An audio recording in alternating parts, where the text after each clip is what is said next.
What do you think of when you picture a private detective? Well, most people jump to an image of a man wearing a long trench coat, holding a pipe and lurking in a dirty back alley. He sleeps during the day and works at night, and is paid in cash by clients to track someone down or uncover an affair. While this persona is alluring and mysterious, it's one that's been shaped by Hollywood and the media. In reality, this image is a far cry from the field today. The overwhelming majority of us are hardworking professionals with fascinating backgrounds from the law and from journalism, from accounting, from the labor union community and others who all come together to do this work. And as a former journalist, I understand that many of the stories that make their way onto the front pages of newspapers and podcasts are the ones that feature private eyes who've done something wrong. That's Tyler Maroney, a former journalist turned private eye, the co-founder of Quest Research and Investigations in New York City, and the author of The Modern Detective: How Corporate Intelligence is Reshaping the World.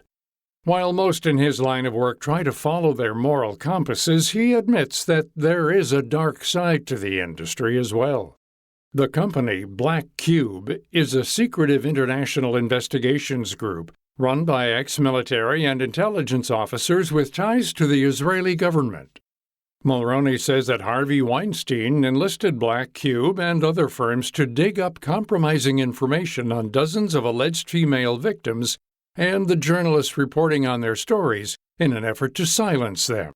It's no secret that some of these under-the-radar entities will go to any extreme to satisfy their powerful clientele.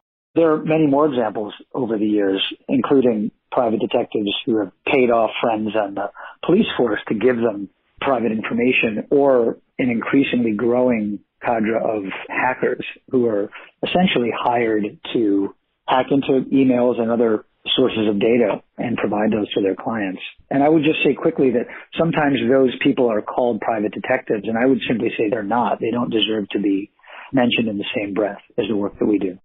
Maroney's firm, Quest Research and Investigations, instead focuses on uncovering fraud, exposing bias, and other nefarious activities. This can mean helping a not-for-profit client with research on climate change, or working with criminal defense lawyers to exonerate a person who's been wrongly convicted of a crime. QRI made headlines when its investigative work helped free rapper Meek Mill from a never-ending cycle of convictions, probation, and prison for a minor incident that happened back in 2007. When Meek was put in prison for violating probation, it was such a shock that he was in prison for 2 to 4 years for essentially popping a wheelie on a motorcycle during a video shoot. And it just seemed to us and to other observers that it was such a profoundly horrible way to treat our own citizens. We found that in re-examining Meek's case, the police officers who originally arrested him and pushed him through the system, leading to his conviction, had engaged in some wrongdoing.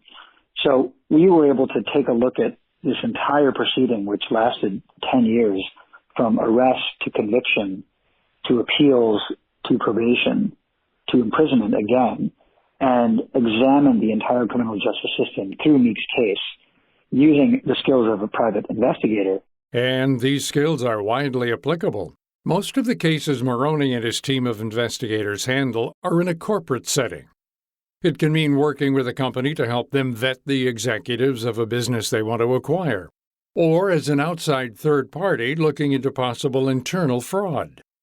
Maroney points out that while not every case is high profile, like with Meek Mill, any of these investigations can take hundreds of hours of interviewing people and combing through online documents. There's a chapter in my book that I call Due Diligence, in which we are hired by a private equity firm that wants to buy another company, a portfolio company. But before they buy this company, they want to know more about the people who run the company, their credibility, their background, their integrity, and if they have been involved in any kind of activity that would give our client pause.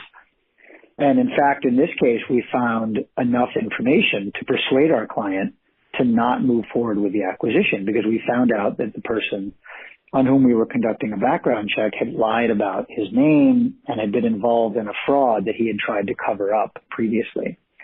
And that's not spying, that's doing research, and that's talking to the right people who we know had the answer. In this case, we actually went to a prison to talk to a former colleague of the person we were investigating who had been convicted and was willing to discuss the details with us. And I make this point that this work helps companies avoid fraud and helps them avoid wrongdoing and make the right decisions so that they can grow. And it's not just financial corporations that need this extra layer of transparency.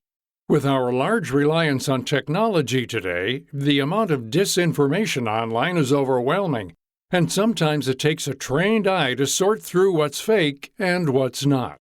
Since nearly all of us at this point consume our news by looking at our phones, we don't often know the source of that information. And not just the source, meaning the news outlet, but the author and then the information within the article. So one of the roles we play is to track that information from, say, a single posting on Twitter 6 weeks ago by what turns out to be a bot, so not a real person, and then that information being picked up by news aggregators and then amplified by the mainstream media. So you see this spread of information that most people are unaware of because they don't have the time and the resources to think through it. All they know is that they're clicking on a link on their phone and they're reading a story. Obviously, investigators like Maroney can't catch every fake posting on Twitter or Facebook. He argues that it's a losing battle until governments and social media companies make it a bigger priority to tackle these cyber campaigns that spread like wildfire. If companies have the tools internally and working with investigators like us to identify that information and to unmask it, sometimes I admit it feels like a game of whack-a-mole because there's always somebody following behind to engage in the same kind of behavior. But it helps bring transparency to the system and make people feel more comfortable engaging in the business without worrying that they're going to be victimized by a Twitter bot. Maroney says that each person, whether they're a private detective or not, should do some research on the information they're absorbing. What are its origins? Who is the original source? Is it outwardly biased?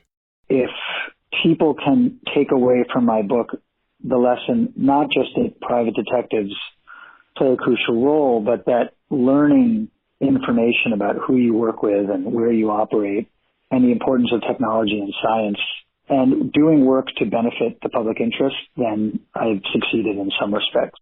To find out more about this topic and our guest, Tyler Maroney, visit viewpointsradio.org.